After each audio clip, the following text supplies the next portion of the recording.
Mais uma vez, obrigada, viu, gente? Eu estou aqui em puro e intenso encantamento ao ouvir tanta poesia a partir de uma música e de uma foto que eu não sei o Fernando, mas que o nosso encontro foi assim de tanto fluxo, foi breve, de fluxo e a invenção desse momento aqui, que eu imagino que ele também foi abraçado pela palavra que eu vou dizer agora, que é intuição pura. Porque quando a gente escolhe um caminho de conversa, um caminho de convidar, um caminho de convite para a conversa, a gente não sabe toda a potência do convite. Então, vocês trouxeram poesia, ou seja, também de forma mais sintética, falaram de muito, né? Falaram de muito, muito, muito, muito.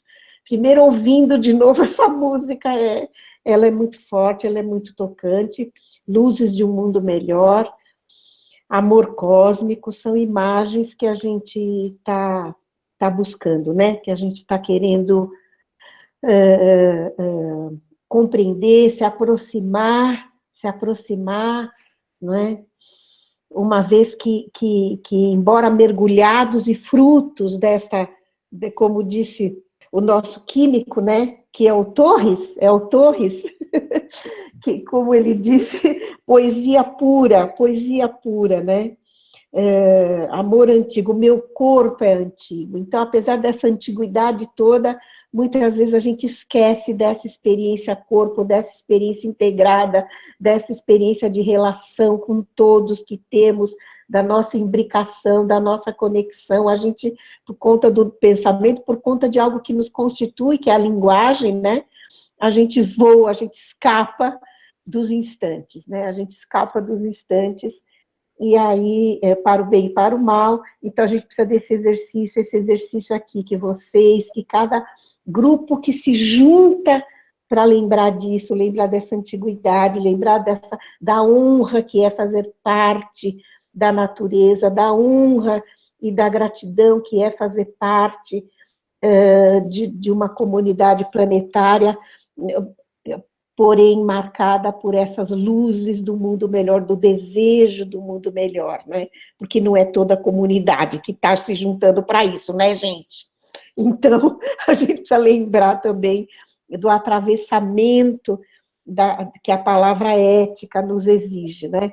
Desse atravessamento, atravessar o nosso afeto pela palavra ética, por esse afeto que é da conexão para todos, na perspectiva de todos. Então, quando o Antônio Cláudio me passou a palavra, o meu afeto hoje era dizer, gente, continue falando, eu quero só ouvir. Tá bom assim, tá bom aqui, ficar nessa janela, ouvindo vocês aqui, bem na janela, sentada na janelinha, né? E aí a provocação primeiro, para trazer uma imagem que eu agradeço ao Fernando, e segundo, pelo carinho com que vocês receberam essa imagem e transbordaram essa bolha, transfiguraram essa bolha, conferiram sentidos e sentidos e sentidos e adensaram de muita poesia essa imagem. Eu escrevi tudo aqui, escrevi para guardar. E a outra, o carinho e o convite, eu só não digo que vou ficar na janelinha, porque é um carinho vocês me darem essa oportunidade de falar da minha experiência, da experiência do meu coletivo aqui, que é um coletivo também do afeto esse atravessado pelo desejo de um mundo melhor, por esse amor cósmico, e a frase do João, os 3 As do João, eu fiquei com vontade de pôr no Instagram, viu, João? Falar. João Batista Figueiredo, A. Porque, embora também antigas, essas 3 palavras, elas precisam sempre ser escovadas e revisitadas e lembradas na nossa pele, né? Grafadas, tatuadas no nosso coração, sempre, sempre, sempre, sempre. Nossa, eu fiquei particularmente tocada com a fala do Plínio, falando sobre a questão da permanência e do instante. Se eu e Fernando tivéssemos tido umas 15 horas de conversa, mesmo assim, talvez a gente não tivesse chego nisso, né, Fernando? Nessa dialética da permanência, do antigo e do instante, do que se desfaz e do que permanece. Puxa vida! Maravilhoso, maravilhoso. Então, essa é a surpresa quando a gente abre para a palavra do outro, efetivamente, a partir não de um conceito que a gente quer que o outro repita, mas a partir de uma imagem, de uma arte, de uma síntese, de um poema, de uma frase, não é, que seja, e que a gente quer, de fato, que ela seja ampliada, bordada, profanada pelo outro, que ela saia daquele lugar que a gente foi buscar e que ela seja ampliada, né, pela língua do outro, que aconteça aí, como diz o professor Jorge La Rosa, um beijo de língua, que aconteça de fato um beijo de língua, que a gente possa trazer essa sensibilidade do toque, né, de ampliar a nossa linguagem. E aí, então, quem sou eu, né? Eu fiquei falando, tocada aqui pela poesia de vocês. Quem sou eu? Quem sou eu? Quem sou eu que contos carrego? Como dizem os griots, quem sou eu que contos carrego eu? Eu sou a Luísa Cristóvão, eu trabalho no Instituto de Artes da Unesp, eu lidero um grupo de pesquisa que se chama, na intimidade, Roda a Língua, por conta da gente fazer experiências de linguagem diversas, que eu vou contar um pouquinho para vocês, mas está registrado no CNPq como Arte e Formação de Educadores. Então, nós temos no nosso grupo não apenas professores de artes, mas nós temos educadores de todos os territórios, de vários territórios, de várias camadas, não é? Que nós convidamos, que nós trabalhamos em diferentes projetos, que estão conosco, pesquisando, e estudando o quê, né? O que a gente faz ali? Esse grupo, ele tem origem em 2006, então ele tem já uma certa idade, né? 2006, e de lá para cá construiu muita experiência de conhecimento, de troca de linguagem, de afeto e política, experiência política, sem dúvida nenhuma, de defesa do conhecimento. E minha formação inicial é em filosofia, minha formação, mestrado e doutorado em educação, porque eu comecei a dar aula e achei que estava encantada, fui encantada, e aí continuei, então, em educação e trabalho com várias disciplinas na graduação. Atualmente já não trabalho mais, apenas a convite dos estudantes, sempre com eles, mas no mestrado e doutorado do nosso programa de pós-graduação em artes, e na área arte e educação, que é a minha praia. Então, é daí que eu fico me ligando com diferentes parceiros educadores, né? Paulo Freire é o nosso inspirador, a gente sempre está falando, fala, puxa, tem sempre que citar o Paulo Freire, tem sempre que tem, tem porque ele nos ofereceu tanto, ele nos trouxe tantas imagens, né, para pensarmos educação e para pensarmos o estar junto, que a gente inevitavelmente conta histórias com ele. Mas então, para não me demorar muito, eu fiz um roteiro aqui com 2 pontos apenas, porém bastante elásticos, mas serei disciplinada em respeito a vocês, é o tempo que temos, né? Então, nesse Quem Sou Eu que Contos Carrego, eu quero desdobrar aí, né? Então, as vertentes que o nosso grupo pesquisa. Que vertentes, o que nós pesquisamos, o que nós fazemos por lá, né? Por aqui. Eu estou me sentindo em Uberlândia, hein, gente? Sei lá onde eu estou me sentindo uma nuvem com vocês aí. Eu vi que tem gente do país todo aí, que ótimo. Então, nós pesquisamos educação, arte e linguagem. São 3 vertentes, né? Em educação, nós temos construído uma imagem da pedagogia inspirada aí, em diferentes, e vários autores, seria até meio exaustivo a gente listá-los todos, mas vocês sabem como as nossas referências funcionam, né?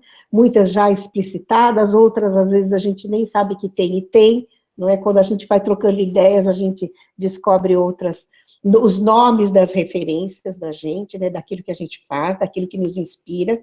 Então, entendemos a pedagogia como uma oportunidade de encontro, não só fechado no discurso pedagógico, mas buscamos, então, enquanto pesquisa, a educação em diferentes discursos e diferentes campos.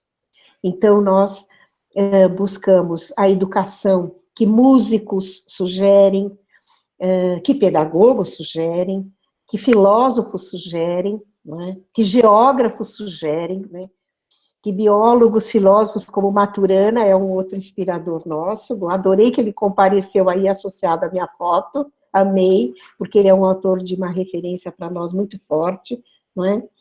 E também entendemos a pedagogia como uma oportunidade de criarmos espaços de conhecimento, espaços de conversa, como esse, por exemplo, como aulas, como cursos diversos, enfim, que a gente chama de jogos de conhecimento, encontros de conhecimento, nos quais cada um que está ali participando possa se encontrar com a própria inteligência. Então, este é um valor para nós, um valor pedagógico, um valor educacional, que cada um no jogo de conhecimento possa se encontrar com a própria inteligência, ou seja, temos uma profunda fé na inteligência de todos, e não em um padrão de inteligência segundo o qual todos devem se adequar, não.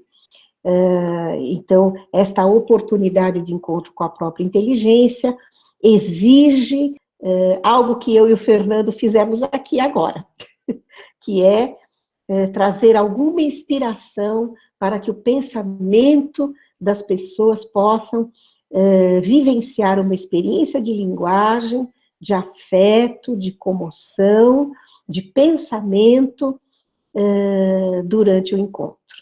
Então, o exemplo é esse, o exemplo, não é, o encontro com as inteligências de quem está no jogo, né? Então, não é o encontro com a inteligência de um vaidoso, que impõe formas de pensar, impõe repertórios, mas com a inteligência de todos.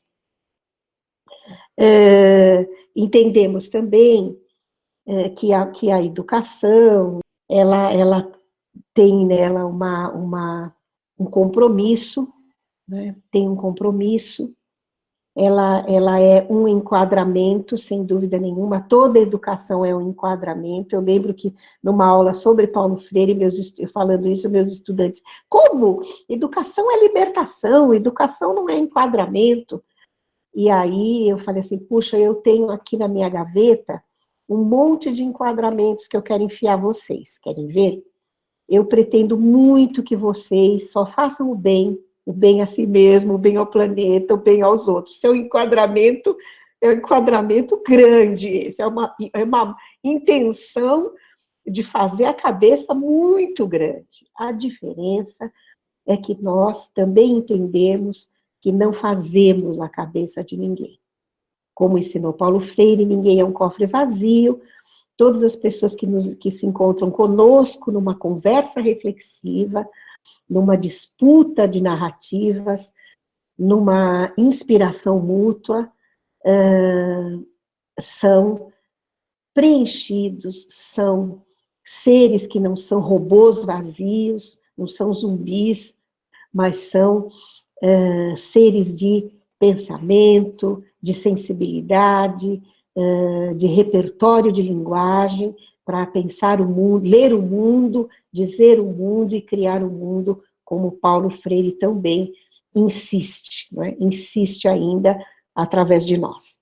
Então, esse é outro valor importante com quem eu estou conversando, eu tenho a noção profunda de que não estou dominando o pensamento, mas estou travando um diálogo, e como lembra também Paulo Freire, o diálogo é conflito, é tensão, é troca de argumentos, é troca de sensibilidades, não é?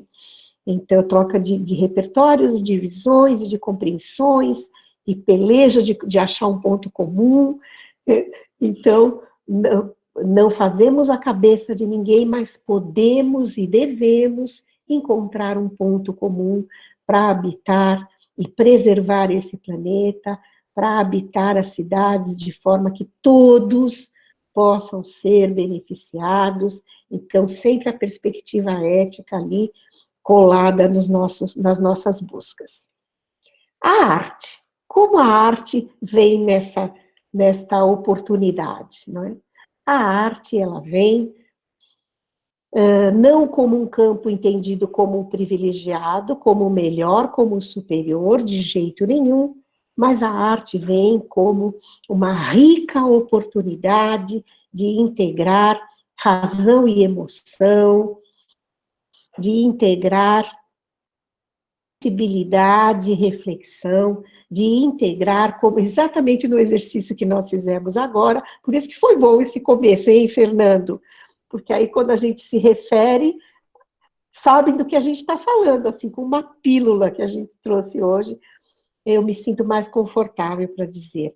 Então, a arte convida a ampliar nossa linguagem, a ampliar nosso pensamento, a ampliar, em algum momento em que estamos sem palavra, podemos ter uma imagem, podemos ter um som, podemos ter um gesto, podemos ter um gesto, não é?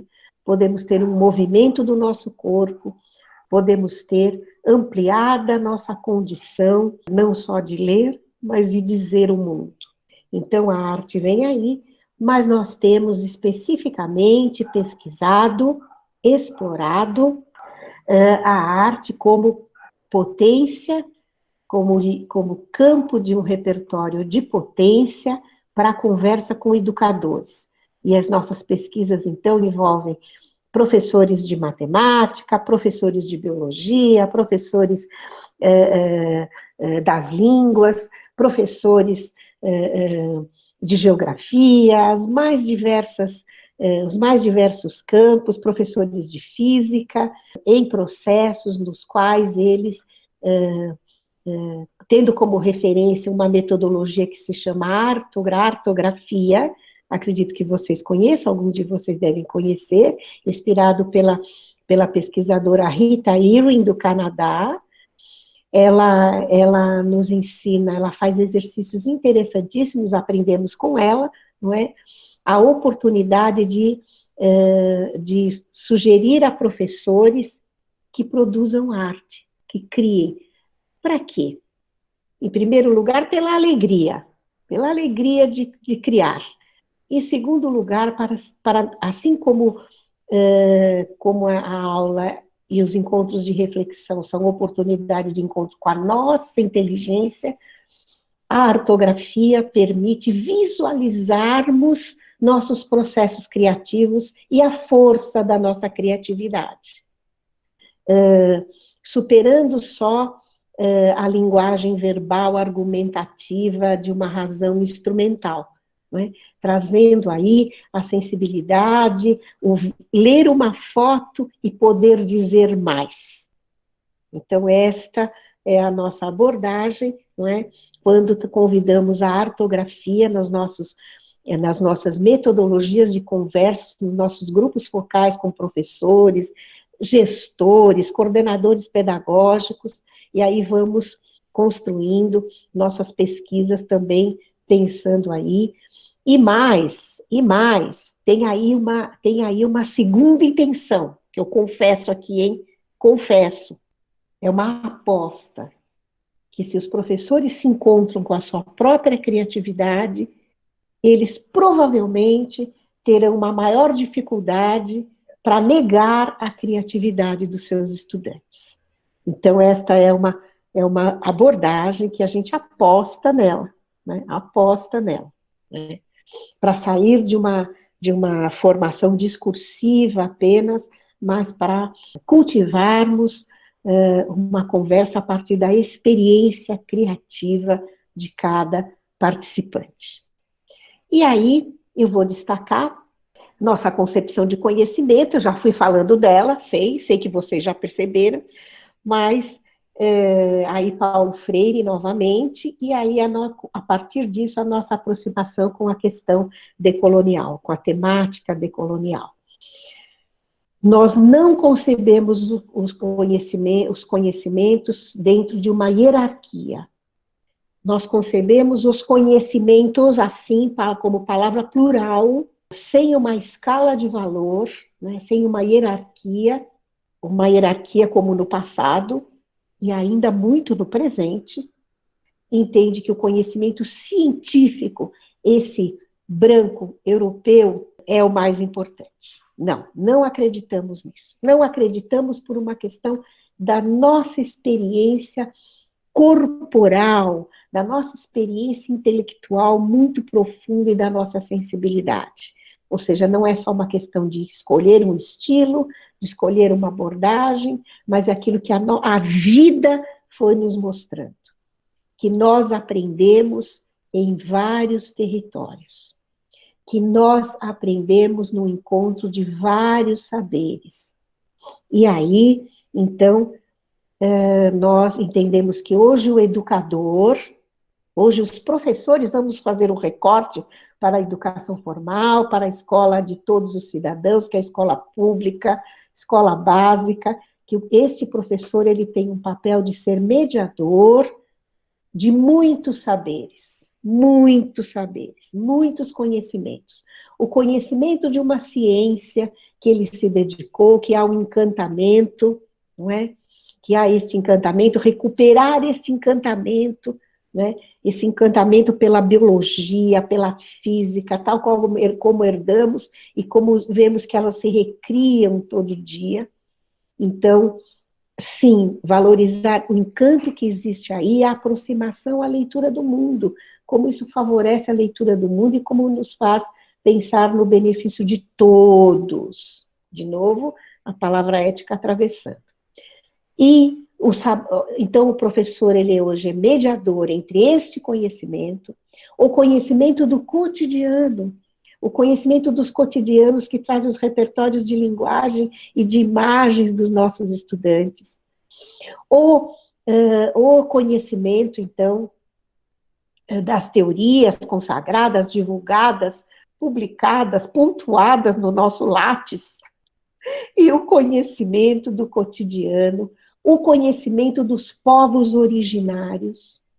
Cada vez mais nós sentimos, dentro do nosso grupo, a necessidade de irmos buscar no saber dos povos originários, não é? Na cultura afro-brasileira, na cultura africana, na cultura das nossas nações indígenas, buscar os saberes e os conhecimentos. Então, temos pesquisas aí também. Uma pesquisa que eu me orgulho muito, que eu orientei, que aprendi com meu mestrando demais, junto aos Chavantes. Ele morou com eles e nos ensinaram muito, nos ensinam. Eu vivo contando histórias, alguns estudantes falam, a Luísa adora contar as histórias que ela aprendeu com os Chavantes, mediados pelo meu querido orientando, que é o Arthur Iraçu Amaral Fuscado, que por uma ironia do destino, uma coincidência, uma reviravolta, mora em Uberlândia hoje. Enfim, é do Pará, mas mora em Uberlândia e estava em São Paulo, morou em São Paulo e fez comigo esse estudo. Tive a sorte. Imagine se ele nunca tivesse morado perto de mim, não poderíamos ter feito juntos. Então, os saberes não hierarquizados, o conhecimento os conhecimentos como plural, conhecimentos que acontecem em todas as oportunidades de linguagem, de afeto, de leitura do mundo, de dizer o mundo, de criar o mundo juntos, juntos, juntos, não é? Na perspectiva ética, ou seja, de incluir a todos, passando por cada um. Então, esse é um outro exercício nosso, pensar também a questão política, a questão ética, como é que o conhecimento que a gente vem construindo tem a perspectiva de todos passando por cada um, então a subjetividade, em conversa, né, em conversa com a palavra comum, a palavra de cada um, e é o esforço e a busca da palavra comum.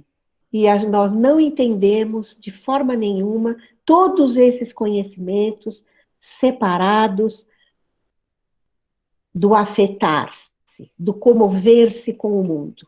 Então, nós entendemos, aí inspirados em John Dewey, numa imagem que eu gosto bastante, quando ele diz todo conhecimento, toda experiência de conhecimento é estética, porque ela nasce de uma perplexidade, de uma comoção com o mundo, de um estranhamento, e nos leva a fazer perguntas.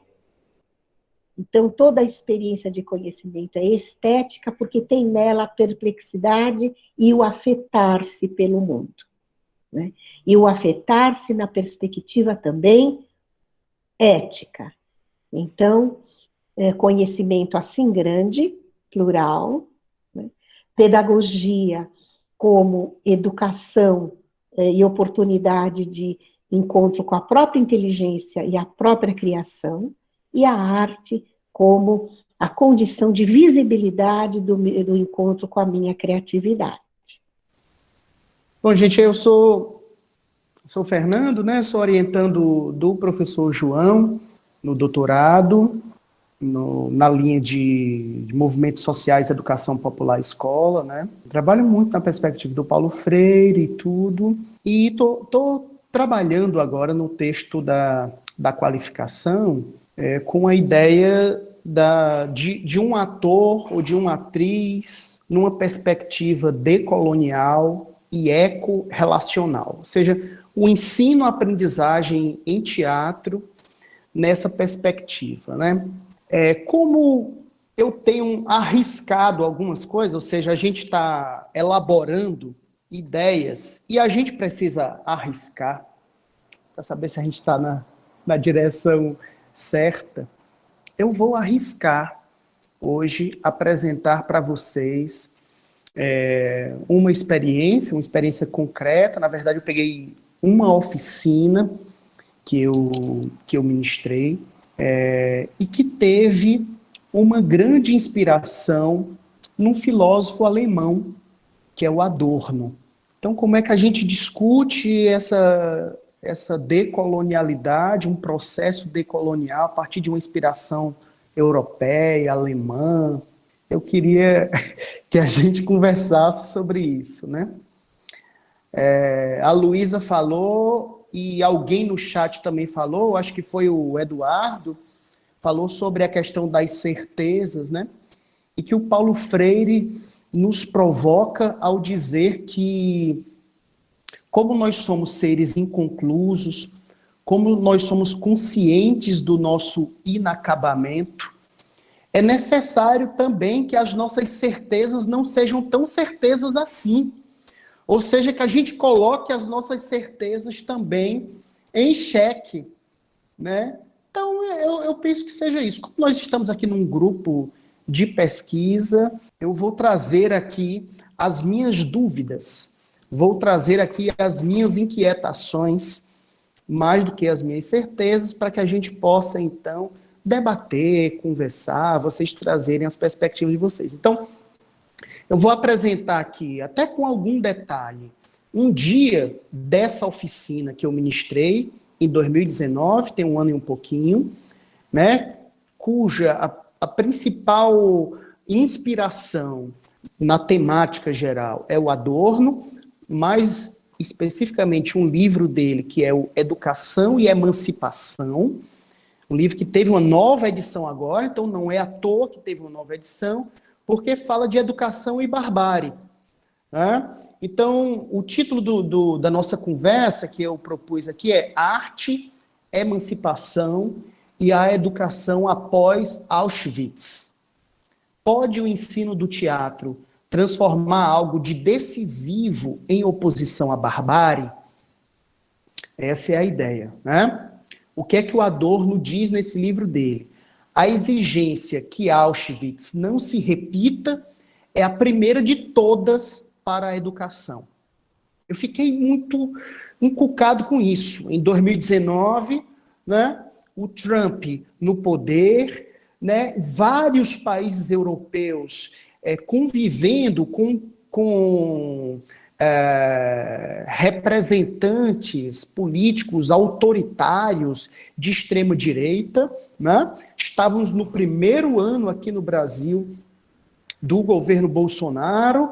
Então, essa discussão toda acerca de Auschwitz, do Holocausto, era e ainda é preocupante, né? No mundo como nós estamos vendo, né? Os grupos neonazistas, os grupos neofascistas têm surgido e alguns ressurgido em todas as partes do mundo. Como é que a gente pensa, então, o teatro, como é que a gente pensa a arte, a educação, a se contrapor a essa onda de fascismo que cresce no mundo, né? Então, a minha pergunta é, o que podem os arte-educadores? Né? Eu, como arte-educador, minha formação em graduação é de teatro, o que a gente pode, né? Então, o ensino de teatro, a minha pergunta, tem potencial para estimular transformações nos sujeitos na direção da emancipação e, em consequência contrária à barbárie? A gente pode, então, pensar, refletir sobre essa pergunta durante essa minha fala, né?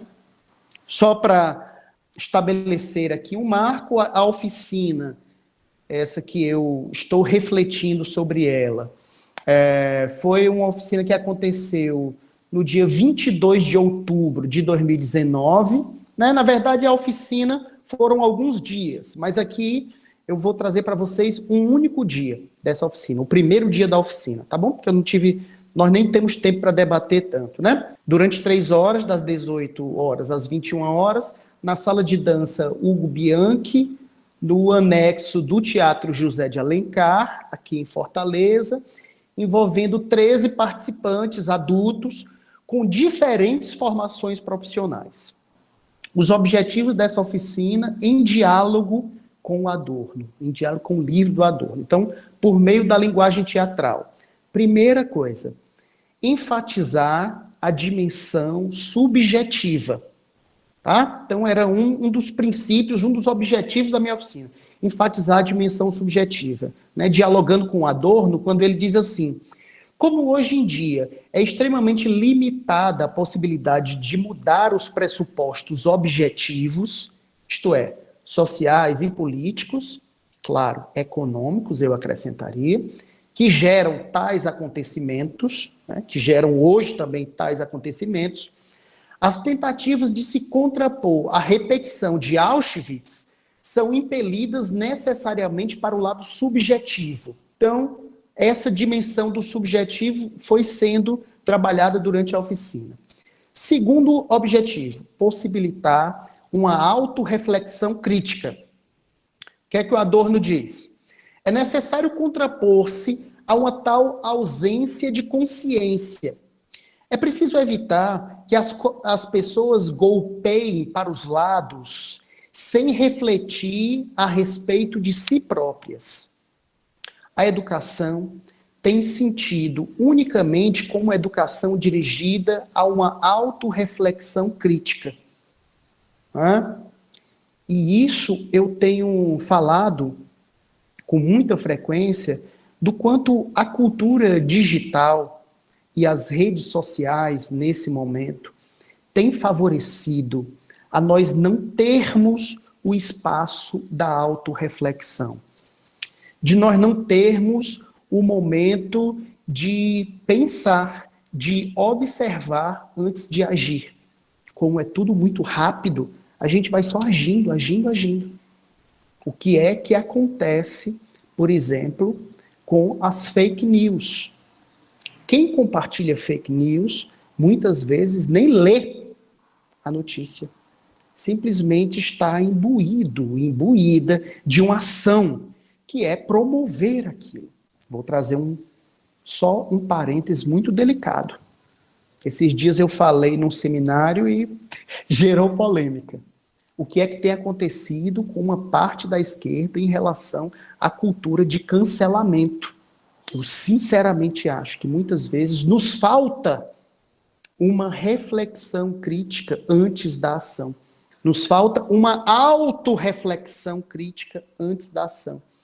E o teatro, por meio das suas atividades relacionadas à pedagogia do espectador, pode nos ajudar a recompor essa dimensão da observação, que é fundamental para a criação, para a imaginação, a criatividade, como a Luísa bem tratou agora há pouco, né? Para depois nós agirmos autonomamente na direção da emancipação, tá? E por fim, o terceiro objetivo da oficina, estimular processos de autonomia. O que é que diz o Adorno? O único poder efetivo contra o princípio de Auschwitz seria autonomia, para usar a expressão kantiana. O poder para a reflexão, a autodeterminação e a não participação, o não envolvimento nesse movimento de extrema-direita, nesse movimento fascista, nessa onda, que acaba levando muitos de nós. Então, o início da oficina, né? Eu comecei conversando com esse grupo, apresentando a ementa da oficina, era fundamental que as pessoas soubessem o que ia acontecer ali, né? Isso é parte do processo da autonomia, né? Então, na nossa sala de aula é importante que os estudantes saibam como é que está organizada a aula, né? Quais são as etapas, o que é que vai acontecer, né? A apresentação dos participantes, né? Cada um falou um pouco sobre si, trouxe, como aqui também, cada um falou, e falou sobre a imagem, sobre a música. Quando a gente fala sobre as expressões artísticas, a gente fala sobre nós também, né? Fiz uma discussão rápida sobre apontamentos para possíveis caminhos de construção artística no grupo, né? Nem todos ali eram pessoas vinculadas à arte, como eu falei, eram pessoas de diversas profissões, mas a arte como uma linguagem, como uma forma de conhecer o mundo e como uma forma de agir no mundo, né? De nos colocar no mundo e diante da humanidade. É importante que a gente debata, independente da profissão que nós tenhamos. O que é que o Augusto Boal diz? Todos podemos fazer teatro, inclusive os atores e as atrizes, né? E, por fim, eu fiz uma explanação sobre barbárie e sobre arte e cultura, né? Porque, como eu falei, que era essa a base, a inspiração para essa oficina, eu precisava trazer para que as pessoas também pudessem entender o que era que a gente estava falando, né? E identifiquei a barbárie enquanto destruição, e arte e cultura enquanto construção de um mundo, de uma sociedade, ou veja, é a construção que se embate diante da destruição. De que lado nós queremos, de que lado nós escolhemos. A Luísa falou também sobre isso. Nós temos um lado, nós não negamos esse lado, nós nos posicionamos e queremos propor isso para vocês. E aí, mas o que é a barbárie? O que é que o Adorno diz? Entendo por barbárie algo muito simples, ou seja, que estando na civilização do mais alto desenvolvimento tecnológico, as pessoas se encontrem atrasadas de um modo peculiarmente disforme em relação à sua própria civilização. Olha, tomadas por uma agressividade primitiva, um ódio primitivo, ou, na terminologia culta, um impulso de destruição. Quando o presidente da República diz, eu não vim para construir nada, ao contrário, eu estou aqui para destruir. Ele disse isso com essas palavras, né? Não é uma questão de tirar do contexto ou colocar, ele disse isso com essas palavras, né? Então, a gente observa o que alguns autores, por exemplo, um autor que eu tenho estudado agora, que é o Byung-Chul Han, aquele filósofo coreano, germano-coreano, né? Ele é radicado na Alemanha já há bastante tempo. E ele fala sobre essas ondas de indignação, e que as redes sociais são perfeitas para que isso aconteça. Porque gera as ondas de indignação, você vai ali na onda, entra, destrói o outro, etc., participa e cai fora. Então, é preciso que nós tenhamos cuidado com isso que o Adorno chama de barbárie. Agressividade primitiva, ódio primitivo, esse impulso para a destruição. O Adorno escreveu isso na década de 40, e eu só estou retomando porque hoje eu percebo que nós estamos envolvidos nessa atmosfera de ódio, que a gente precisa ter muito cuidado. Então, não é um termo anacrônico nesse sentido. Então, continuando a ação. Então, o que é que eu fiz? Então, os participantes em círculo, em pé, sem falar, segurar aqui no antebraço do outro. Sentir a presença e a força de quem está ao lado. Experimentar, desequilibrar. Ou seja, imagine um círculo, as pessoas segurando no antebraço do outro, sentindo o tônus muscular, sentindo a força, se sentindo amparados, né? Assim, uma penumbra, tudo em silêncio, só sentindo a presença desse coletivo. Esse é um primeiro momento da oficina, né? A gente vai trabalhando com a dimensão da subjetividade, o que um sente, o que o outro sente. Infelizmente, esse nosso encontro aqui está sendo mediado por essa tecnologia, né? Que valoriza dois sentidos. Valoriza, não, permite dois sentidos, né? O da visão e o da audição. Mas o tato, que é trabalhado nessa ação, por exemplo, a gente não pode, não tem acesso. O olfato, sentir o cheiro, a Luísa falou disso. Queria estar sentindo o cheiro de vocês. Sentir o paladar, o gosto, né? Nós não temos como, né? Mas a gente vai lidando com essas limitações que nós temos. No segundo momento, o grupo já nesse círculo, nessa roda, eu cantei Solo Encanto, uma canção do Pingo de Fortaleza, né? Que diz: são muitas estações na vida, na terra quantas situações, nem sempre tudo está a nos favorecer, mas o dia pode ser o que se quer. O sol está nos olhos de quem brilha, o céu está nos olhos de quem vê no sol a poesia da alegria de viver. Então esse grupo começa a cantar, né? Vai aprendendo a música e começa a cantar em uníssono, juntar as vozes, escutar a voz do outro, experimentar cantar junto com o outro, né? Fomentar a esperança, o encontro, a vontade de ação na beleza e na arte. Esse é o começo da oficina, é o começo do dia. Então, um tema que eu trago do Adorno, a importância da identificação entre as pessoas. Por que que a Luísa diz que o nosso encontro teve uma química? A gente começou a conversar, trocou 5 minutos, 3 minutos de conversa e nós nos identificamos.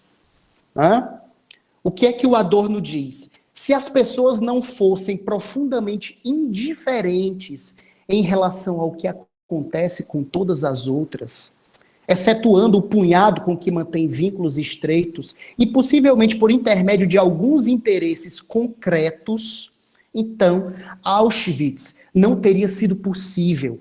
As pessoas não teriam aceito. Então é importante que nós tenhamos perto, que nós façamos parte desse grupo, desse coletivo, que nós nos preocupemos, que nós estejamos nesse momento de pandemia, como nós estamos vivendo, cuidadosas com nós mesmos e com as outras pessoas.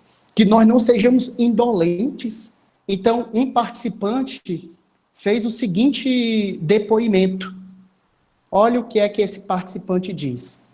Os sons utilizados oportunizaram encontros, iniciando com um encontro interior de cada um com seu eu pessoal, cada um sentindo o seu próprio corpo, cada parte, cada minúscula parte com um sentido de estar ali, com uma função no mundo.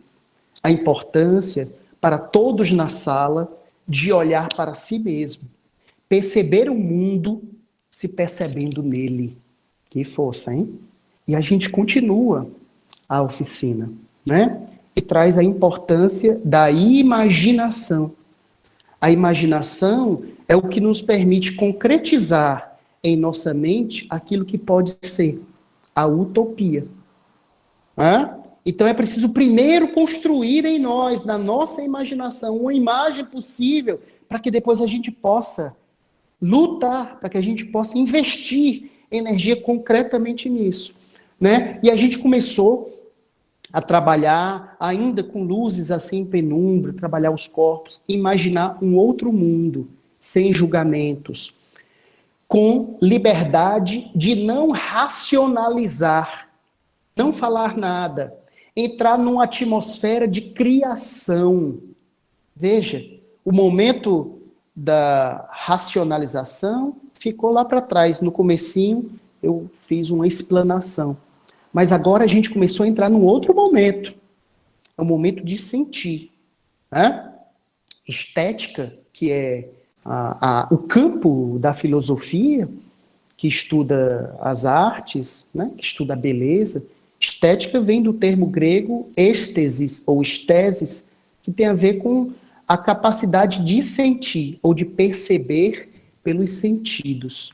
Então era isso que a gente começava a experimentar. Né? O mediador, né, eu no caso, indica partes do corpo para os participantes experimentarem no seu movimento. Cada um está concentrado em sua, entre aspas, dança pessoal. Apenas com a cabeça, pescoço e ombros, movimentos para além dos movimentos cotidianos. Ou seja, esses movimentos que suscitam imagens. Então, se eu faço sempre o mesmo movimento, eu tenho sempre as mesmas imagens, as mesmas ideias. No entanto, se eu mudo a minha postura, o meu movimento, o meu modo de estar no mundo, na vida, nessa sala, com o outro, né? Se eu pego, vamos dizer, na interação com o corpo do outro, a perna do outro e coloco aqui, nos meus ombros, ou aqui na parte de trás da minha cabeça, isso me suscita, me estimula imagens, ideias, reflexões. O que é isso? É preciso que a gente vai aprofundando nisso. Assumir o risco do novo, do desconhecido. Olha o que o Adorno diz. Não fui submetido em minha formação aos mecanismos de controle da ciência no modo usual. Portanto, continuo arriscando ter pensamentos não assegurados, via de regra, cedo banidos dos hábitos da maioria das pessoas, por esse mecanismo de controle poderosíssimo chamado universidade. Como outros grupos na universidade, que são minoria, estão numa contra-hegemonia, estão buscando assumir espaços do risco, assumir espaços do desconhecido, da dúvida. Nós não temos as certezas, porque quem tem certeza é quem aponta o dedo e diz, isso, assim, assim, assim. Nós estamos desconstruindo esses hábitos autoritários, diretivos, para construir uma outra coisa. E começamos, então, os primeiros diálogos entre os corpos, na interação entre os participantes. Passado ali algo em torno de 30 minutos da dança pessoal, né, em que nós já tínhamos saído daquele primeiro momento de racionalizar tudo, né, o corpo está preso ao chão apenas por um pé, que ainda não se movimentou. Então, eu fui, né, conduzindo partes do corpo, que a gente foi se movimentando, tal, né? A subjetividade estimulada e chega a hora de olhar os outros corpos, sentir o desejo de dançar junto com o outro. Né? O melhor de ser livre para se movimentar é poder encontrar o outro, poder encontrar a outra. Né? Esse é um estímulo para o encontro, para a parceria. Tocar o outro com a verdade, com o respeito. Aí eu trago mais um depoimento de um participante. Um corpo reconstruído começa a se apresentar ao mundo com outros sentidos, buscando sons e movimentos não cotidianos, iniciando encontros com outros corpos por meio desses sons. Intensificam o olhar. É perceptível a alegria em cada um. São crianças que brincam. Olha que bonito. A gente traz a imagem da criança na foto da Luísa. A gente traz a ideia de um mundo, quando era criancinha, na música. E esse participante, ou essa participante, eu não estou lembrando agora, ela diz, são crianças que brincam, a percepção dela, de criança. Talvez por conta da pureza, por conta da liberdade, né, da espontaneidade. O afeto é fundamental.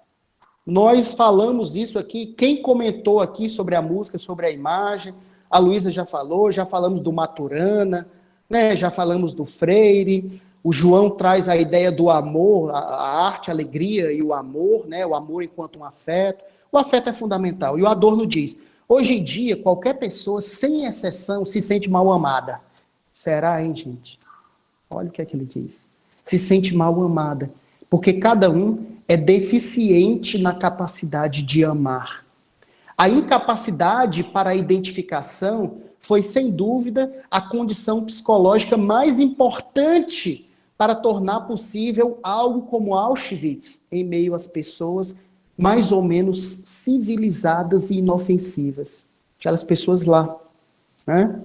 Ele falava aí, pouco depois da Segunda Guerra Mundial, pouco depois do Holocausto, né? E ele reflete sobre isso, sobre aquelas pessoas mais ou menos civilizadas e ditas inofensivas, que, por uma deficiência na capacidade de amar, permitiram Auschwitz. Que loucura isso! E se nós não estabelecermos esse princípio do afeto como fundamental para nós, o que é que pode acontecer? Uma dança compartilhada. Eu tenho pouquíssimas fotos da oficina, porque a máquina acaba atrapalhando, parar para tirar foto, né? Mas eu trouxe 2 fotos aí. Uma dança compartilhada. Os participantes são convidados a dançarem junto com outros, com outras. Em um momento de dança, o mediador espalha tecidos coloridos, eu não sei se dá para ver aí na imagem, está pequena, tecidos coloridos pela sala. Convida os participantes a interagirem com os outros e com os tecidos. A sala fica colorida, alegres, a olhares e afetos. Era necessário chegar nesse nível de envolvimento emocional. As cores nos estimulam. É teatro, é dança, mas ali naquele momento é uma interferência no espaço. São artes visuais. Né? Então, eu estou aqui dançando com o outro, estou aqui dançando com a Luísa, mas de repente um pano vermelho, roxo, amarelo passa aqui do lado. Isso me estimula, isso me provoca, isso me convida, isso, sabe? Uma música. Então a gente vai sendo levado por isso. Chega um momento que essa dança livre, espontânea e tal, isso já tinha passado mais de 1 hora, a gente começa então a escolher alguns movimentos, organizar alguns movimentos.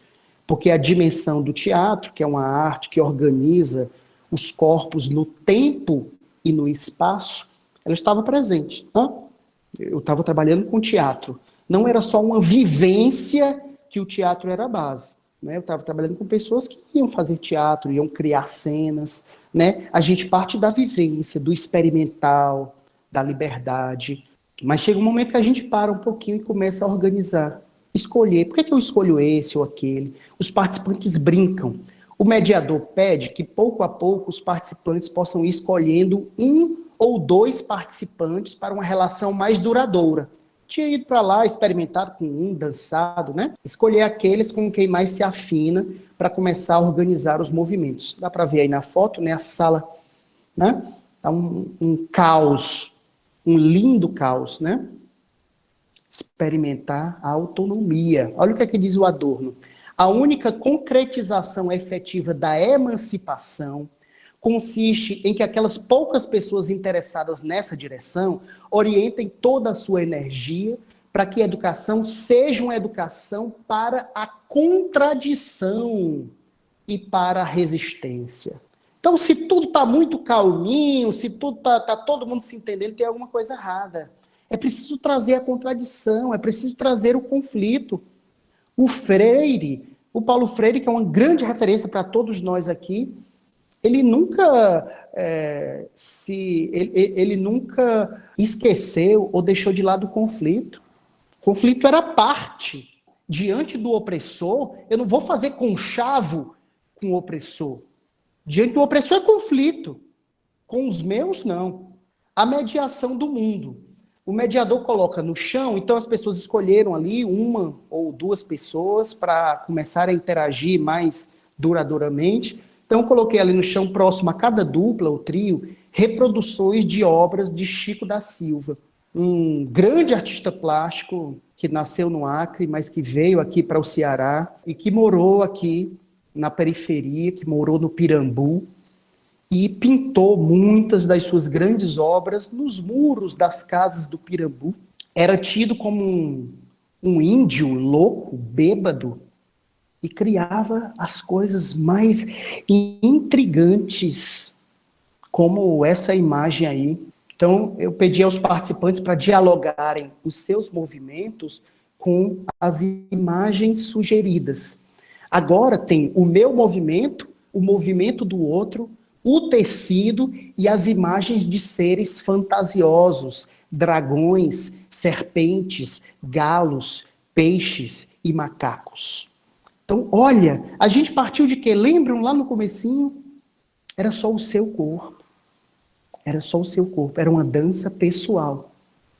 Mas aí o meu corpo dialoga com o espaço, dialoga com o outro, dialoga com o tecido, dialoga com as imagens do Chico da Silva. Olha como a gente vai complexificando o mundo, complexificando a teia da vida, como o João fala, como muitos autores falam, a ideia da teia da vida, do Capra e tal, né? Então, um depoimento de um participante. O jogo agora envolvia o olhar de diversas formas, os corpos, os sons emitidos e as imagens que passaram a sair do papel e se formatar nos corpos e nos sons, conectando tudo em cenas de teatro.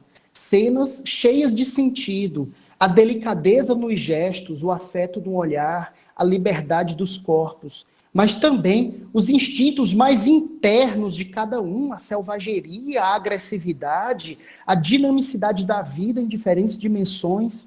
Tudo isso é afeto também.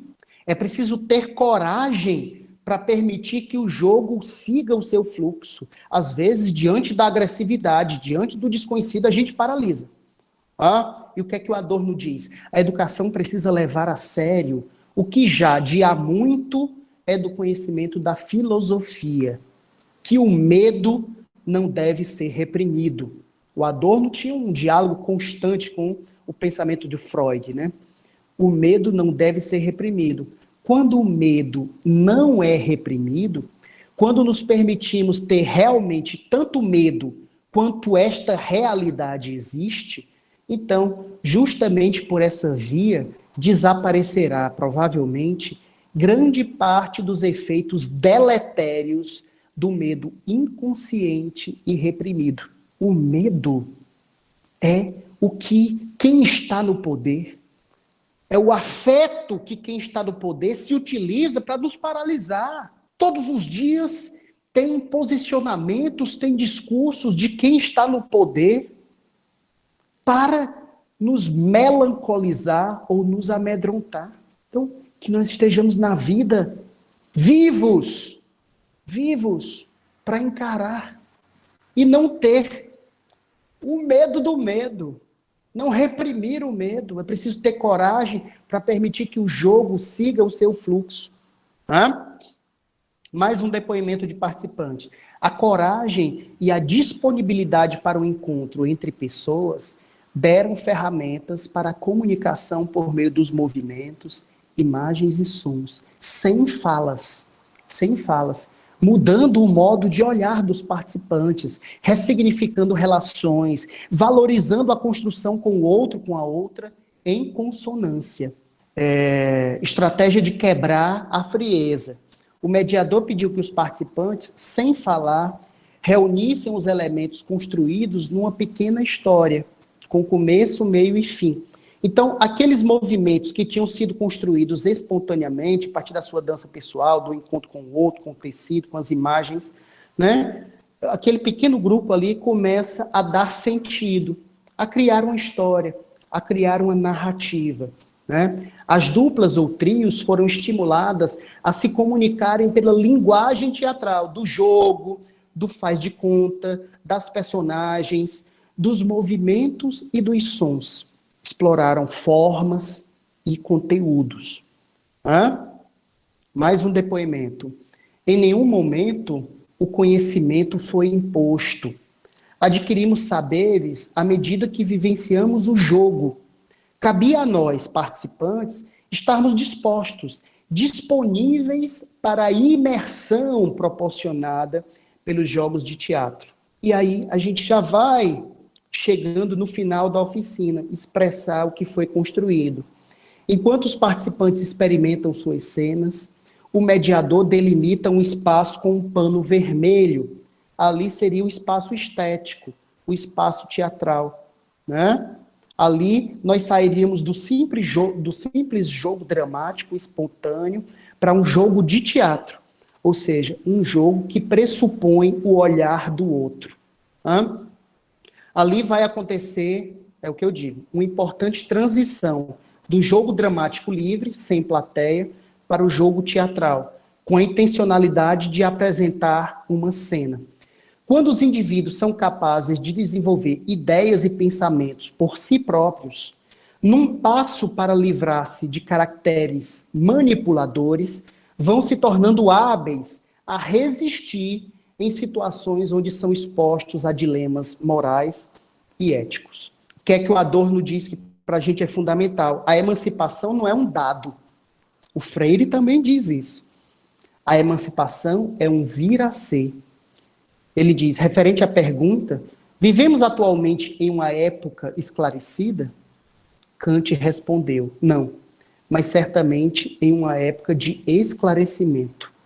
Nestes termos, ele determinou a emancipação de um modo inteiramente consequente, não como uma categoria estática, mas a emancipação como uma categoria dinâmica, como um vir a ser, e não um ser. E refletindo sobre a experiência, o último momento, né?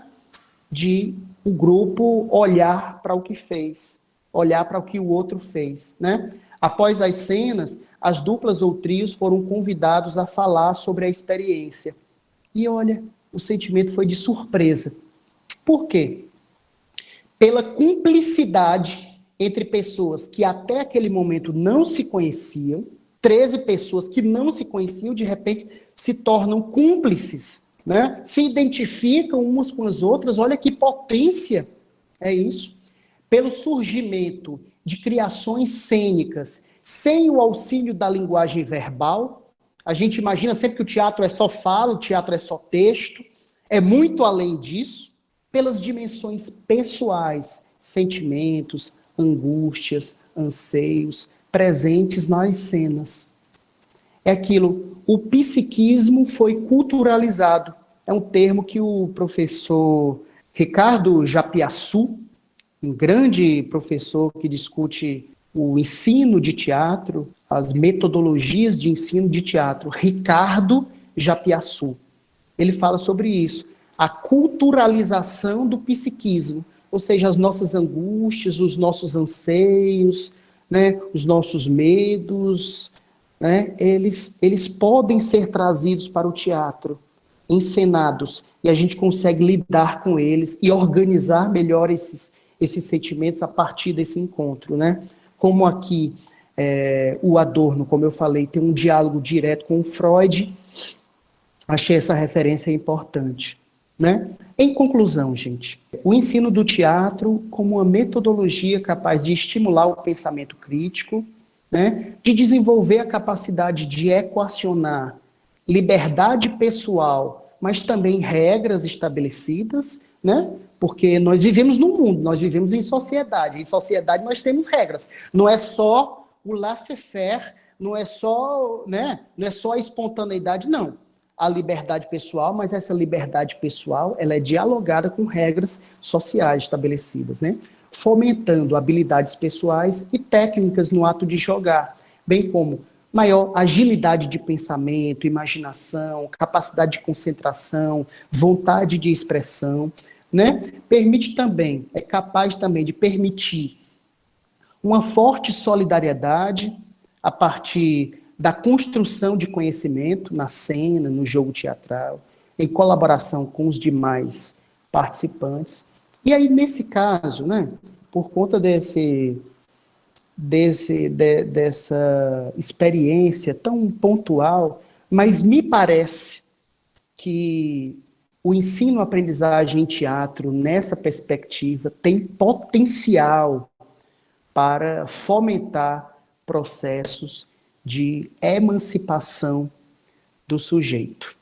Então, gente, eu agradeço vocês pela atenção e eu volto a palavra para o nosso coordenador, Antônio Cláudio. Então, eu queria agradecer ao Fernando pela belíssima exposição aí da sua experiência e nos leva, né, a um desejo aí de revisitar Adorno, né, tão atual aí, né. Então, agradeço, Fernando, agradeço, Luísa, também, pela sua bela exposição, e vou passar agora a palavra para aqueles que quiserem fazer alguma consideração. Gente, eu queria, assim, dizer para vocês que lá na escola no qual eu hoje faço parte, né, estou como coordenador pedagógico da escola, e nós vivemos em 2019, né, entrando para 2020, essa vivência de parar momentos dentro da escola e fazer esses momentos de dança, de confiança um com o outro, que foi proposto no final de 2018, acho que foi, exatamente pelo professor Rinaldo. Ele propôs desenvolver esse projeto lá na nossa escola, acho que foi final de 2018, começo de 2019, né? Ele teve essa proposta e a escola abraçou. E assim, primeiro as pessoas estavam muito receiosas porque tinham que entregar um planejamento, tinham que fazer isso na escola, isso e aquilo outro. Então ficou essas discussões, né? Mas o parar, o quebrar, né? Esse quebrado. A gente utilizou um espaço da escola, que era exatamente a nossa sala de planejamento. A gente afastou tudo quanto era de cadeira nos momentos para vivenciar essa dança, vivenciar. E assim, eu particularmente, né? Estou falando de uma experiência para poder entrar aqui, né, na fala. Particularmente, eu acredito que foi muito mais rentável ter sido na escola do que se fosse outro canto. Por quê? Porque se fosse outro canto, eu já vou para aquele outro local para vivenciar isso. Mas o ter sido na escola, que é um local que eu só vejo como um local de trabalho, só vejo como o local engessado, fez quebrar essa percepção.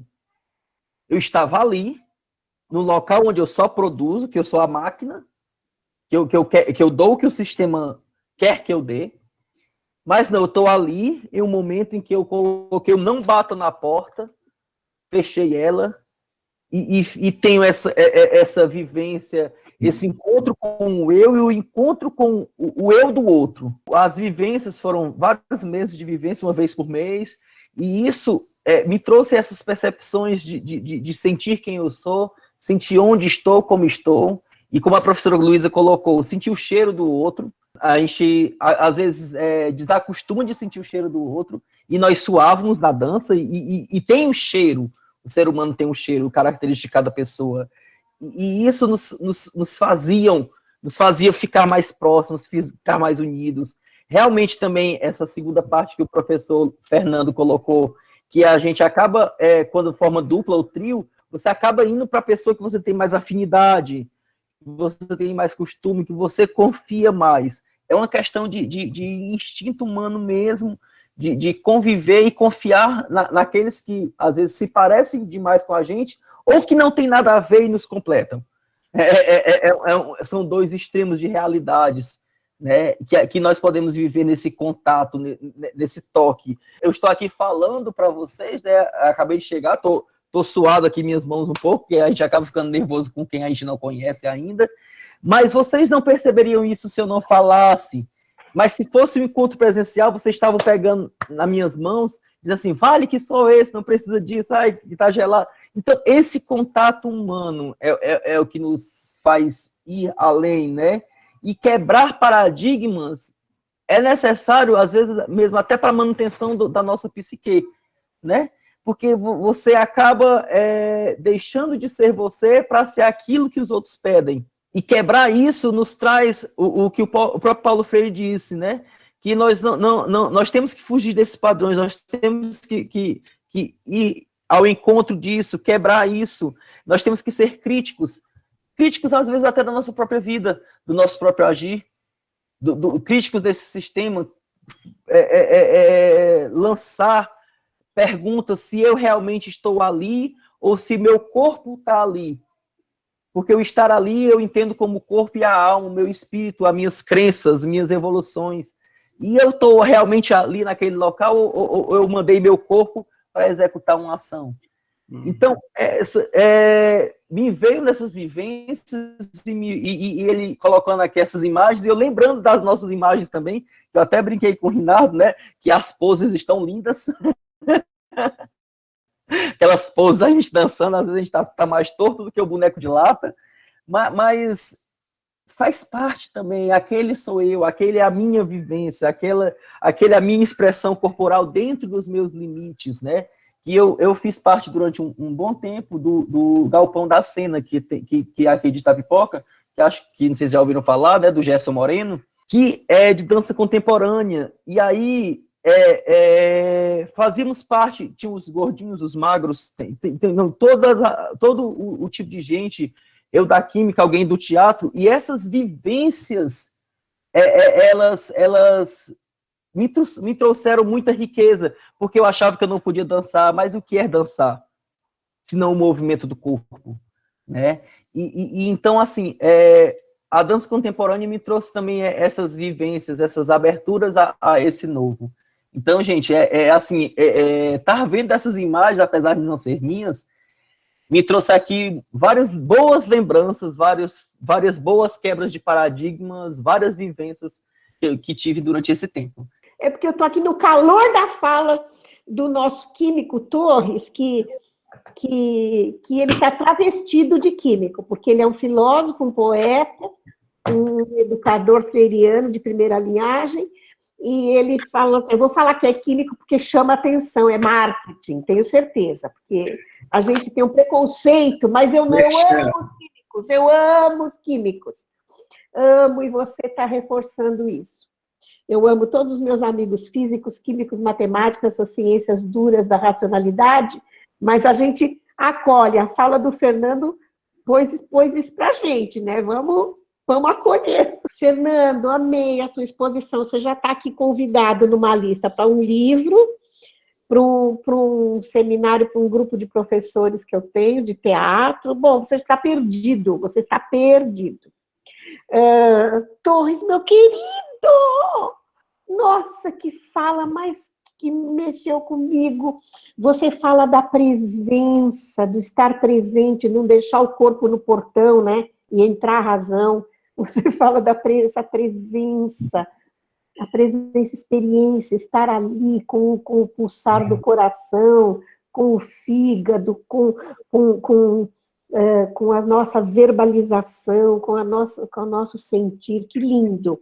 Mas você fala você traz uma outra imagem que eu tenho valorizado demais, por isso que eu quero chamar a atenção, que é a escola. Você disse assim, fazer na escola. Foi fundamental a gente fazer na escola, porque a escola, ela se tornou esse lugar também, né? Lido assim no descuido, ela se tornou um lugar do não conhecimento, do não sensível, ela se tornou um lugar da instrumentalização para alguma coisa que não o conhecimento, o diploma, para passar num concurso, não é? A razão instrumental, aquela coisa ali do capitalismo mesmo. Então, a gente precisa lembrar que a escola é este lugar de suspensão para a reflexão, e que ela é um lugar maravilhoso de encontro todos os dias, de um monte de criança, um monte de jovem, um monte de adultos que se encontram, tá marcado, tá combinado, né? Já está dado pela nossa sociedade. Eu tenho dito que se a gente desinventar a escola, a gente vai inventar logo no dia seguinte. O dia que a gente acabar com ela, no dia seguinte a gente inventa, porque a gente fala, como é que eu vou encontrar, sobretudo nas sociedades complexas, como é que eu vou encontrar com a moçada, como é que eu vou encontrar com as pessoas, como é que eu vou encontrar com gente que valoriza o conhecimento todo dia? A escola! Vamos inventar a escola. Então, eu amei você ter valorizado isso, de fazer o acontecer na escola, porque é ela que precisa ter este revisitar, esta ocupação. Nós precisamos ocupar a escola como encontro diário pelo conhecimento, do conhecimento, da ética, arte, amor e alegria. Uau! Eu vou lá para o AA. Eu vou me desintoxicar da indiferença. O Fernando falou de esteses como a sensibilidade, lembrar que ela é o contrário de anesteses, que é anestesiado. Então, a arte, o conhecimento, nosso encontro ético e afetuoso porque ético, porque nós nos contagiamos para fazer uma coisa boa juntos, eles nos tiram da indiferença. Por isso eles são estéticos, que nos tiram da indiferença, nos despertam. Então, meu querido, eu amei a tua química, Eita, químico porreta esse. Eu estou gostando que esse grupo aí está promíscuo igual o meu tem gente de todo canto, tem promiscuidade total. Então, a gente precisa, o conhecimento, ele precisa dessa promiscuidade, de trazer todos os olhares, as construções, e nos perguntarmos que luzes vamos acender desse mundo melhor. E a todos e a todas. Inicialmente, gostaria de parabenizar a professora Luísa e o professor Fernando, né, pela fala de vocês. E aí, durante as falas, eu fui fazendo as minhas anotações, e aí, revisitando as anotações, eu realmente percebi que as falas, elas se complementam, né, elas se complementaram.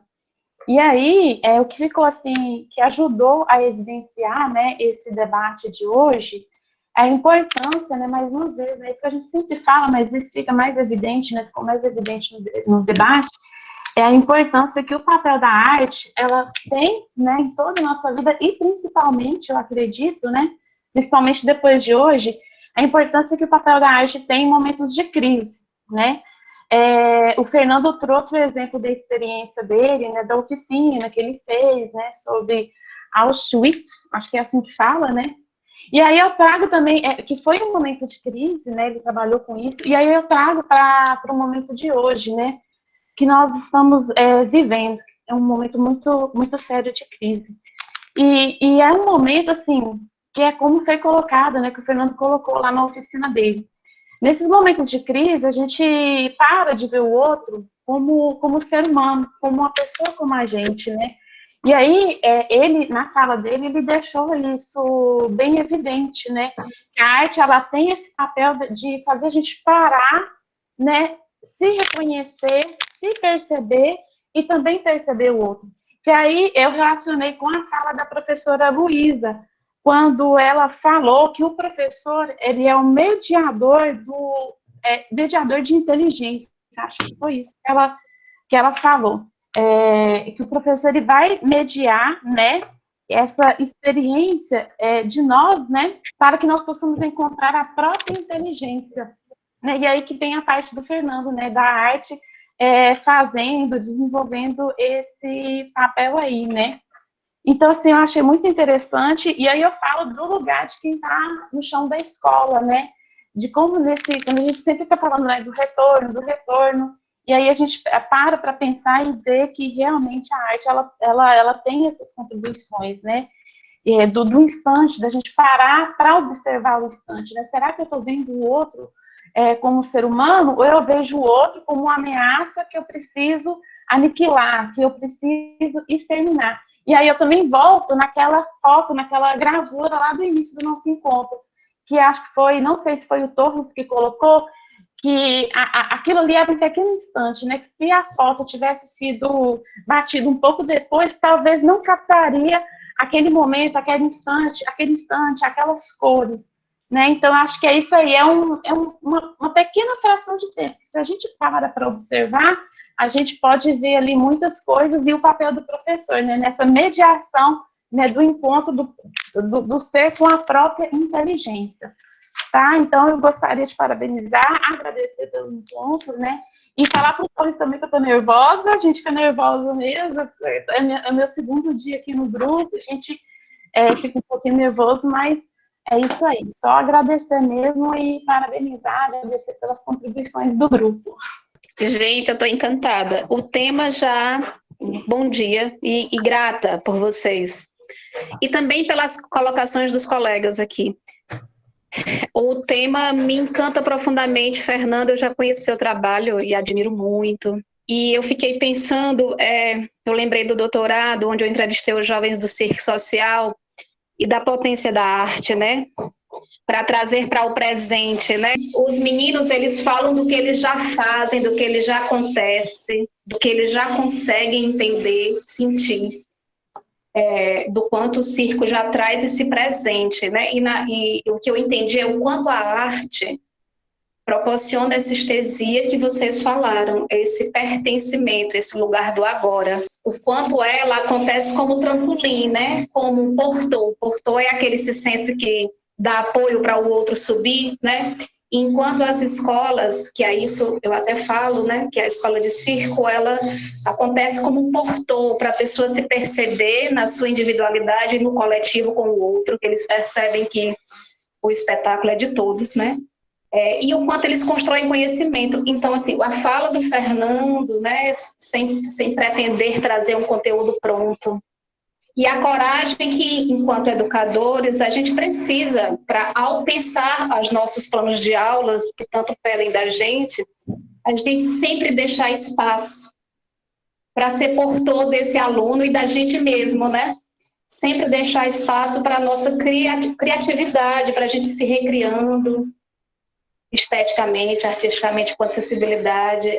Aí a professora no início ela fala assim: obrigada pelo convite, e ela fez um exemplo do que ela aprendeu com o trabalho com o aluno, né? E o quanto a gente precisa, né? Estar vivo nos processos e estar aberto para aprender com os colegas, com as pesquisas, com os alunos, com o depoimento do outro lugar, né? sim, é gratidão mesmo, assim, é só lembrando que porque assim, eu não sou do campo da arte. Apesar de ter sido pedagoga de circo, eu não sou aquela profissional que estuda diretamente arte e educação, né? E aí, quando eu escuto vocês, eu sinto que entendi as coisas que já vivi e que estou, digamos, no caminho certo de viabilizar processos educacionais, digamos assim. Aí eu lembrei do Larosa, daquele texto, Nota sobre a Experiência, né? Que é preciso que a gente proporcione experiência onde as coisas nos aconteçam. Acho que era tudo isso que eu queria falar. Ok. Gostaria de comentar aqui, agradecer imensamente a professora Luísa, o professor Fernando, meu colega de doutorado. Fiquei imensamente feliz. Gente, essa sintonia promíscua, da mistura, da experiência, professora Luísa, me fez, Fernando, as falas de vocês me fizeram remontar, e aí a fala também do Eduardo, né, Torres, que eu reconheço ele, da escola, foi uma experiência linda. O Eduardo faz parte do projeto de tese, agora de doutorado, participou, com imagens belíssimas de desconstrução corporal, tem muitas fotos belíssimas aí para a tese, depois a gente vai revisitar a escola. Assim que a gente terminou a experiência lá na escola profissional, Rita Guiar Barbosa, aqui em Itapipoca, começou a época da pandemia, então a gente conseguiu experimentar durante um ano. A gente transformou a escola e ressignificou o espaço de planejamento num espaço de desconstrução corporal, de relacionamento. Foi bem interessante. E essa experiência da arte que nós vivenciamos por meio da experiência das corporeidades foi fundamental para a gente compreender, entrar nesse rol, por exemplo. Parece que a gente estava se preparando para o que estava por vir, sabe?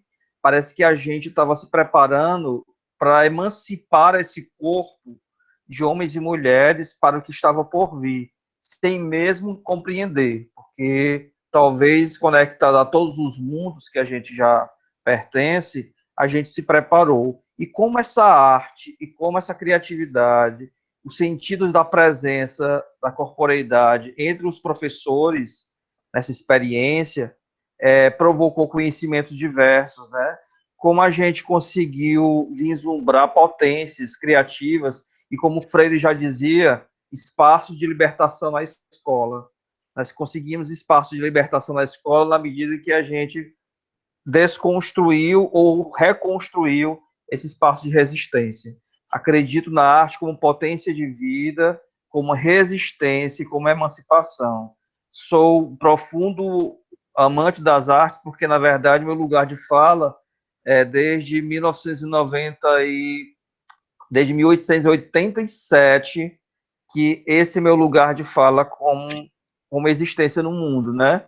Comecei no teatro, hoje em dia, infelizmente, não estou mais no teatro, mas assumi agora uma missão árdua, que é de gerenciar uma Secretaria Municipal de Educação, como secretário adjunto, mas estou levando com uma proposição muito séria e lúdica a experiência da arte, da amorosidade, do cuidado, com uma potência que deve ser valorizada para além da cognição, que a gente consiga e se permita. E o GEAD tem sido profundamente inspirador nesse sentido, desde a tese, dos caminhos da tese, até a promoção de uma educação diferenciada, a começar dos municípios, nas bases, com os professores, com os mais de 23 mil alunos que a gente tem aqui, com os mais de 1.500 professores. Estou muito, muito feliz com a fala de vocês e me sinto conectado a todos esses corpos aí, para além da fisicalidade presencial. Gratidão. Gente, bom dia. Primeiro eu quero dar os parabéns pela belíssima explanação do Fernando, nosso querido amigo do peito, né, Fernando? E a professora que eu estou conhecendo hoje, estou encantada, maravilhada. E agradecida, Antônio Cláudio, por nos ter indicado, né? Uma pessoa tão maravilhosa. Assim, gente, na fala de vocês, o que é que me chamou a atenção? A arte integra razão, emoção, amplia linguagem e pensamento. Educação, compromisso com um enquadramento na vida, né? Eu entendi. Se a professora colocou da questão da arte enquanto enquadramento, então eu identifico a arte como um enquadramento na vida para emancipação, né? Para a libertação do homem, né? Aí o Fernando vem com aquele discurso lindo, maravilhoso, né? Aí ele fala do medo. Aí o que me chama a atenção essa questão do medo? Aí eu digo aqui para a Michele, que é novata no grupo, não se acanhe, porque esse nervoso não está só em você. Eu que estou aqui desde 2014, estou super nervosa para falar, viu? Então, fique à vontade. Esse nervoso faz parte mesmo da vida, eu penso, de nós. Enfim. Aí, o que eu queria falar? Eu queria citar a minha experiência de vida, que eu vou ser breve. Mas, assim, voltando à fala da Michele, ela destaca a importância da arte na escola, e eu falo que ela tem razão, porque, possivelmente, se eu não tivesse experienciado teatro na minha vida, na minha escola, hoje eu não estaria aqui, possivelmente. Porque eu, quando criança, eu era muito tímida, eu tinha medo, gente. Lembra na época do orelhão? Eu já citei essa parte da minha vida. Eu não conseguia digitar um número porque eu tinha medo, tinha vergonha, enfim. Então, a minha experiência viva com teatro, ela me deu assim, eu sempre digo, eu sou da educação física, mas o teatro foi o divisor de águas na minha vida, porque com o teatro eu pude me sentir, eu pude me expressar. Então, o que me levou ao teatro foi esse medo, o medo que eu tinha de ser, de existir. Aí, então, eu fui buscar no teatro, porque eu era encantada, e sou ainda, né? Embora hoje eu não faça mais teatro, mas o que me levou foi essa necessidade de romper com esse medo de ser, de existir, uma vontade imensa de ser mesmo, né? Aí, então, compactuando aqui com a fala do João, né? Quando ele diz os 3 As, então eu acho isso, eu acho que a arte, ela vai nos enriquecer nessa perspectiva, né? O teatro, principalmente, de você, com a arte, você poder amar e viver com alegria, viver a vida de uma forma mais intensa, mais plena. Então, eu só queria agradecer e dizer que hoje, mesmo da educação física, eu busco muitos elementos do teatro para a minha prática pedagógica, e eu percebo quanto isso tem tido um significado para a vida dos estudantes, sabe? Isso tem me deixado muito feliz, então eu queria agradecer. Olá, bom dia a todos e todas, todes. Nossa, hoje o encontro realmente foi muito emocionante, desde o primeiro momento, desde aquela música extremamente sensível, e a imagem, parabéns, professora, linda a fotografia, primorosa, aquelas cores da bolha realmente nos inspira, né? E acredito fielmente que é possível um mundo melhor, né? E eu gostaria, em relação à música, aquele momento eu não falei, mas só para fazer uma síntese, eu nem prestei atenção na letra. Assim, a música, a voz e o ritmo, enfim, a harmonia, a melodia, nossa, e aí ouvi só essa frase, um mundo melhor. Então, assim, é o que eu fiquei embalada, assim, né? Isso ressoou em mim, assim, e realmente foi o que foi me conduzindo para a apresentação, né? Uma exímia apresentação de vocês, a professora. Gostei demais, professora, as falas da senhora, principalmente um exercício que a senhora citou, professora Luísa, em relação à questão mesmo da identidade, né? Se os professores se encontram, né, se eles se encontram com a própria criatividade, não negará a criatividade de seus alunos. Isso realmente chegou muito forte em mim, assim, me afetou profundamente. E, além de outras falas também, e a própria postura, né, da senhora, que me parece tão familiar, muito grata pela apresentação, muito grata pelas reflexões que a senhora, então, proporcionou para a gente hoje. Em relação a você, Fernando, eu fiquei, assim, com vontade de ter participado dessa experiência. Eu queria muito estar lá naquele dia, não sei como você, é um jogo, né, teatral. Bom, e aí você traz o Adorno, né, e essa experiência, e essa reflexão que ele faz sobre Auschwitz. E você, Fernando, traz uma afirmação assim, né, essa reflexão que o Adorno faz, e por que aquela monstruosidade aconteceu e por que as pessoas permitiram, né? Porque a gente não se preocupou, porque aquela sociedade não se preocupou com o outro. E aí, se eu não me engano, foi a Michelle, eu não me lembro quem falou, né? Que aquele que eu não concordo com ele, aquele que, por mais monstruosa que seja a fala, eu quero eliminar, no sentido de, né, excluir, no sentido de não querer. E assim, nossa, vocês realmente me fizeram pensar em várias questões, né? Muitas. Ou é aquele aluno que incomoda muito na sala, né? Então aí eu deixo de lado, ou é aquele que politicamente eu não concordo, também excluo. Então, assim, eu saio hoje do encontro como, né? Eu que estou iniciando, assim, estou começando agora as minhas leituras sobre esses teóricos decoloniais. E aí, Fernando, quando você traz o Adorno para essa discussão, eu falei, mas peraí, né? O que o Adorno tem a ver com isso? E como tem, né? Como é legal a gente não encaixar, a gente não colocar em caixinhas, né? Só pode ser os pensadores da América Latina, né? Cara, tu realmente, Fernanda, arrasou nessa apresentação, assim, as falas muito condizentes, eu amei, assim, sabe? E falar que o casamento de vocês dois, né, da professora Luísa e do Fernando, assim, realmente vocês trouxeram muitos elementos para eu pensar, né, sobre as minhas questões, sobre a pesquisa que eu quero desenvolver, sobre a minha atuação como professora, como ser humano, enfim. Eu sou suspeito para falar da Luísa Helena, né, porque a minha relação com Luísa já não chega a 40 ainda, é próximo. É próximo. Então, Luísa, eu acho que começa por aí, né? Acho que com a questão do educador, né? O educador não é só aquele que está lá na sala de aula, né? É aquele que acolhe, te mostra um mundo diferente, com oportunidades. Então, Luísa fez isso para mim, e se eu estou aqui, eu devo a ela isso. Então, a Luísa, para mim, é uma referência hoje e sempre, e eu amo a Luísa e ela sabe disso. Então, acho que no trabalho que vocês colocaram, né, e acho que fica muito, né, porque acho que todos nós somos artistas, né, eu lembro que, às vezes, ainda criança, fazia alguma coisa, minha mãe falava, pô, tu já está fazendo arte, esse menino não para de fazer arte.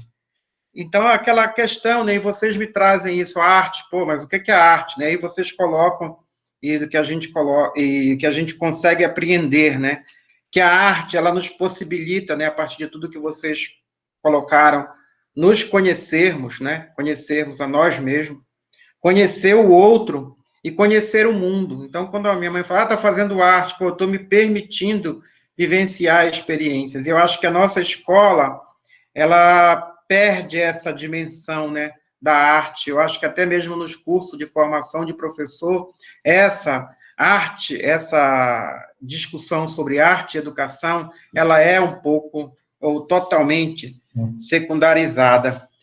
Eu acho que é importante pensarmos nisso, né? Se a gente pensa na questão de decolonizar, eu acho que é decolonizar, como eu falava anteriormente, né? O próprio currículo de formação de professores, as próprias propostas. E aí eu acho fundamental no que vocês trazem, principalmente no que você coloca, Fernando, é que a gente não pode perder de vista que não é só a arte, né? A arte por si.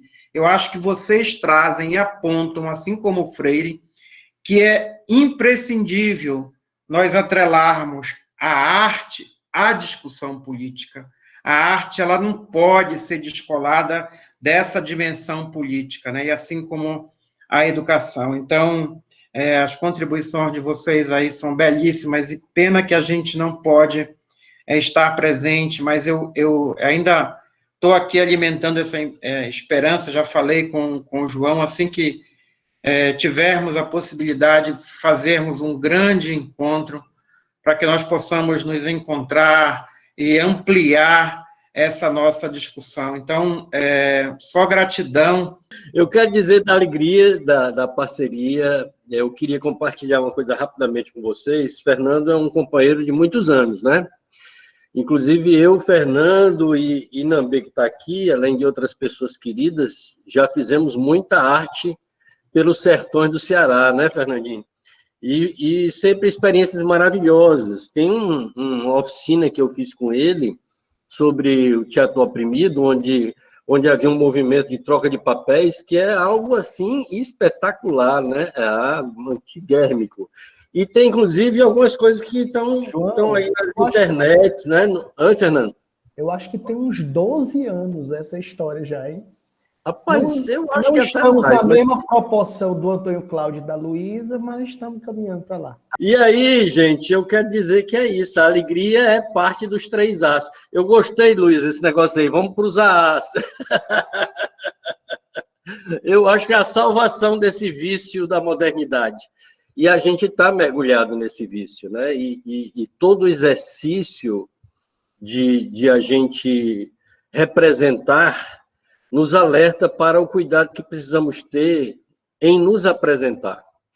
Porque essa relação entre um script pré-definido e a possibilidade da feitura e tessitura de nossos papéis, na perspectiva, inclusive, do improviso cotidiano, isso faz toda a diferença, né? É isso que vai possibilitar que a gente saia dessa armadilha da modernidade, da colonialidade. Então, penso que o convite que você, Luísa, e o meu querido Fernando nos trazem é muito nessa direção, né? Da gente olhar para essa perspectiva de compreender o teatro como um desvelar da própria realidade, porque, como diz o professor Manfredo Oliveira, que foi meu orientador, a gente precisa ter ciência disso, nós estamos mergulhados na modernidade, nós somos cartesianos e estamos nesse exercício de sair dessa lógica e vivenciar uma outra possibilidade, né? E isso é fundamental. Então, nesse sentido, me parece que o que fica aqui de convite para nós todos e todas é isso. Eu quero dizer que você, desde já, é uma membro aqui, uma parceira do grupo, quer queira, quer não. E sempre que tiver disponibilidade e interesse em estar com a gente, nós estamos por aqui, e você é uma pessoa que certamente tem muito a contribuir, que reflete e pensa muito parecido com a gente, e é uma alegria porque não só reflete e pensa parecido com a gente, mas agrega elementos importantes, riquezas para nós, e é uma alegria muito grande poder ter estado com você aqui, né? Você traz alegria, amor e arte para nós, e gratidão por isso. Fernandinho já faz isso quase todos os dias aqui conosco, mas você, esperamos contar com mais frequência e fluidez aqui em nossa parceria, né?